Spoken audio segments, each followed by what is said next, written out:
শুভ সকাল।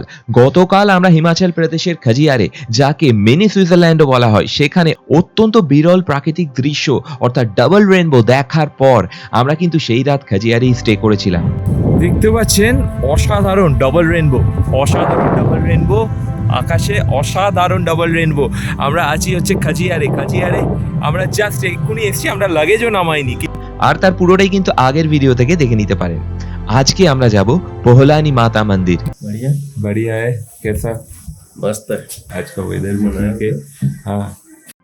তাই ঝটপট সকালে জল খাবার খেয়ে জেলির ছবি নিয়ে একটু ছবি টবি তুলে আমরা কিন্তু একবারে লাগেজ গুছিয়ে রওনা হলাম ফুলবানি মাতা মন্দির যাব বলে।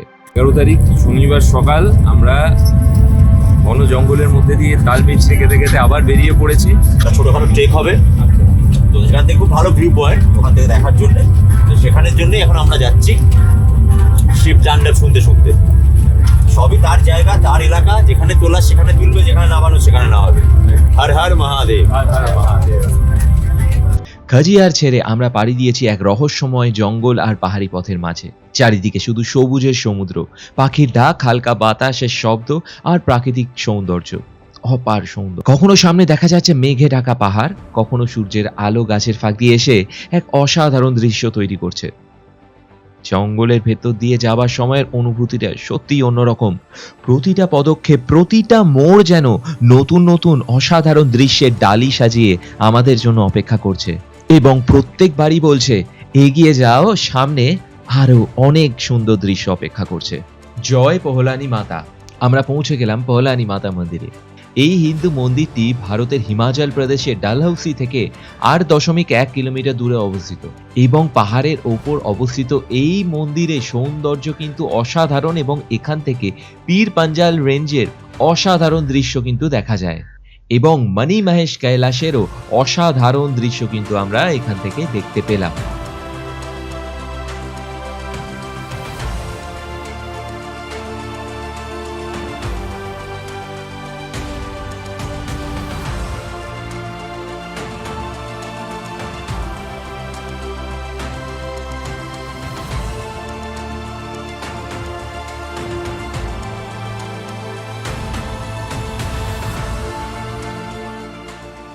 মন্দিরে পৌঁছেও কিন্তু বেশ কিছুটা খাড়াই পথ আপনাকে ট্রেক করে ওপরে উঠতে হবে, এবং তারপর আপনি মন্দিরে পৌঁছবেন।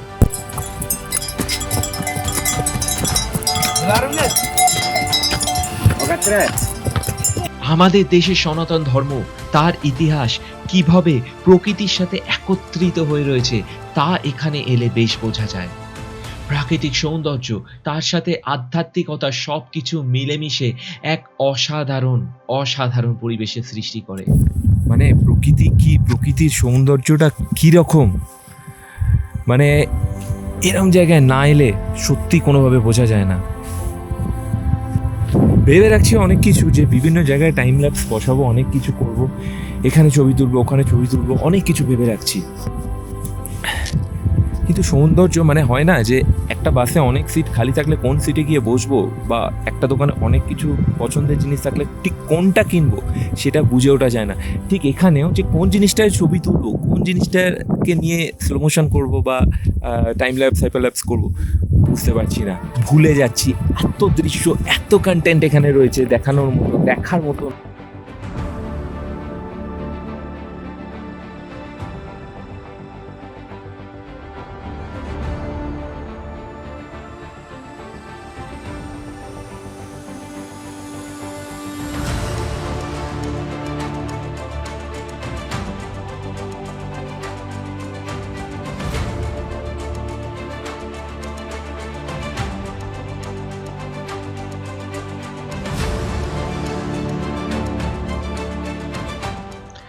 অবশেষে বেশ কিছুটা খাড়াই পথ উঠে মন্দিরে আমরা পৌঁছলাম। তারপরে আবার একটু সেলফি, ছবি তোলা, দৃশ্য দেখা, এবং তারপর আবার মন্দিরে প্রবেশ করে পুজো দেওয়া। মন্দির দর্শনের পর কিন্তু পাশের রাস্তা ধরে আমরা আরেকটু উপরে আরেকটি ভিউ পয়েন্টে গেলাম। অসাধারণ সেখান থেকে দৃশ্য দেখা যাচ্ছে, অসাধারণ পীর পাঞ্জাল রেঞ্জে সেই দৃশ্য দেখতে দেখতে এবং ঠাকুরের কিছু গান শুনতে শুনতে আমরা কিন্তু এক অনবদ্য সময় সেখানে কাটালাম। সবাই অত্যন্ত আমরা ভাবুক হয়ে পড়েছিলাম, যে যার খেয়ালে, যে যার চিন্তায় যেন এক অন্য দেশে, অন্য জগতে চলে গিয়েছিলাম। পার্থিব জীবনের কোনো চিন্তা যেন অনেক চেষ্টা করে হাত বাড়িয়েও আমাদের সেখানে ছুঁতে পারছিল না। আমরা যেন সবকিছু নাগাল পেরিয়ে এক অসাধারণ সাম্রাজ্যে পৌঁছে গেছিলাম। অসাধারণ। পৃথিবীর মধ্যেই বসে থেকে যেন এক টুকরো স্বর্গের স্বাদ, এক টুকরো অমৃতের স্পর্শ আমরা সেখানে পাচ্ছিলাম। সামনে মণিমহেশ কৈলাস, জাস্ট এখানে বসে আছি এবং একটা অসাধারণ ভিউ এবং পরিষ্কার। আমরা ওনার চরণ থেকেই ফিরে এসেছি, চরণ স্পর্শ করে এসেছি এটা বলতে পারি। তো আমরা ওখান থেকে এসে এখানে বসে আজকে যে এরকম করে আমরা কৈলাস দেখছি, ভাগ্যের ব্যাপার, বাবার ইচ্ছা না থাকলে হয় না। আর কোনো পলিউশন নেই, কোনো দূষণ নেই, ফ্রেশ। এই ঘাস জন্মেছে মাটির ওপর, পাথর, সেটাও জীবিত। যেই কাঠ, আমরা যেই শহরে থাকি ইট কাঠের জঙ্গল, ওই যেই কাঠ সে কিন্তু ডেড, জীবিত নয়। এখানে যেই কাঠ আছে তারা সবাই জীবিত। এই গাছগুলো, মাটিকে জ্বালিয়ে আমরা ইট তৈরি করি। এখানে মাটিটা একদম প্রিয়, জন্ম দিতে পারছে, নিচের ওপর গাছ জন্মায় না, ঠিক আছে? দেখুন এখানে এই যে ঘাস ওইভাবে জন্মাচ্ছে।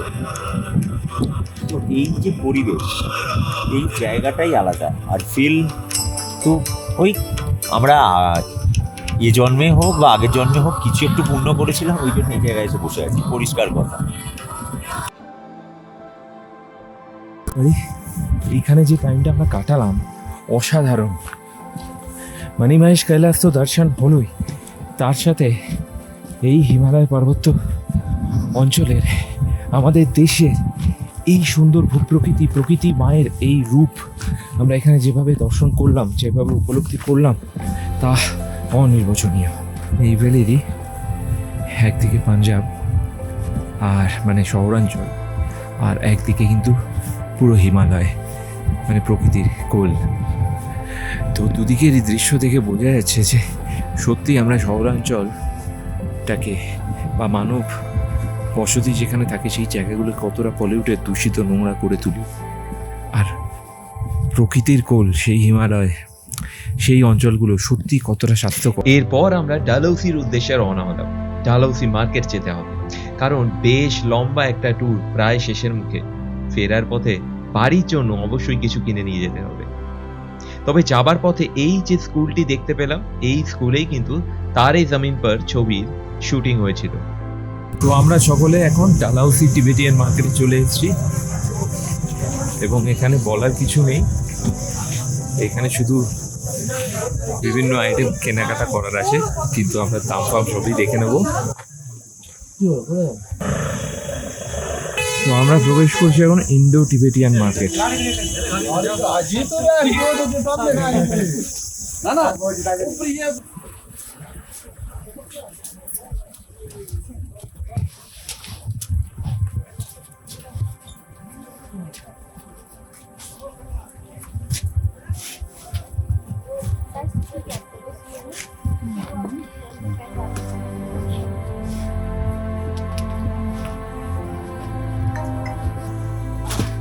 ये सभी 100 का क्या है ना? हाँ जी। एक मिनट আমাদের একটু বেটার লাগছে। তোমার অনেক রকম আছে। না এইটা আমার ওইটা জি জি না কালারটা চাই। জি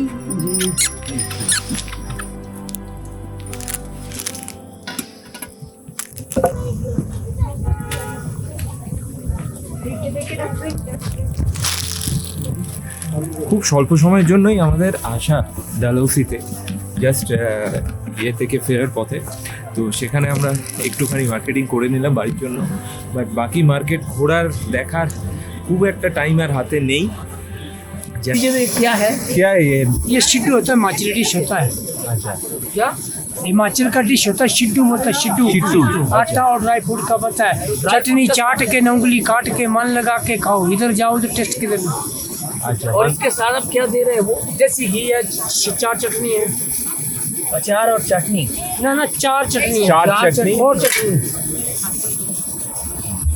ট্রাই করবো না?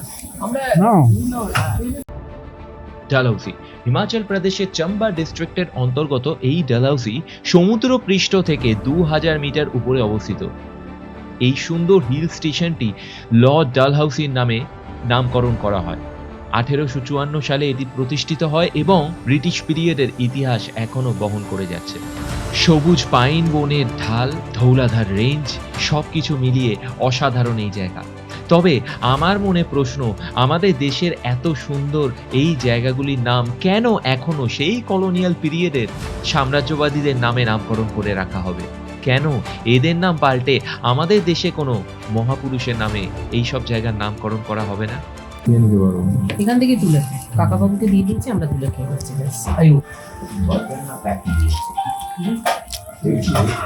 ভেজ স্যান্ডউইচ,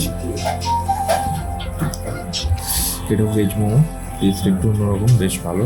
আচ্ছা সস নিচ্ছে প্রিয় এসে গেছে আমাদের, কিন্তু যেটা বলার ভেজ মোমো কিন্তু দারুণ খেতে, মানে এইটা পুরো ট্যুরের বিভিন্ন স্মৃতি, আনন্দ, মজা, অ্যাডভেঞ্চার, টেনশন, আরও অনেক স্মৃতি, অনেক কিছু নিয়ে আমরা একসাথে আবার যাত্রা শুরু করলাম, যেখান থেকে আমরা শুরু করেছিলাম, অমৃতসরের উদ্দেশ্যে। ফেরার পথে কিন্তু আমাদের আবার চমক। আমাদের সবসময়কার সাথী, আমাদের সেই সর্দারজি, সেই গাড়ির চালক কিন্তু নিয়ে চলে গেলেন হঠাৎ করে তার বাড়িতে, এবং সেখানে অসাধারণ যে আতিথেয়তা আমরা পেয়েছি তার সম্পূর্ণ ভিডিও কিন্তু থাকছে আমাদের পরের এপিসোডে। তাই অবশ্যই চ্যানেলটা সাবস্ক্রাইব করে ভিডিওটা লাইক দিতে ভুলবেন না। আর আপনাদের কেমন লাগছে সিরিজগুলো অবশ্যই কমেন্টে জানাবেন। খুব ভালো থাকবেন, খুব শীঘ্রই দেখা হচ্ছে।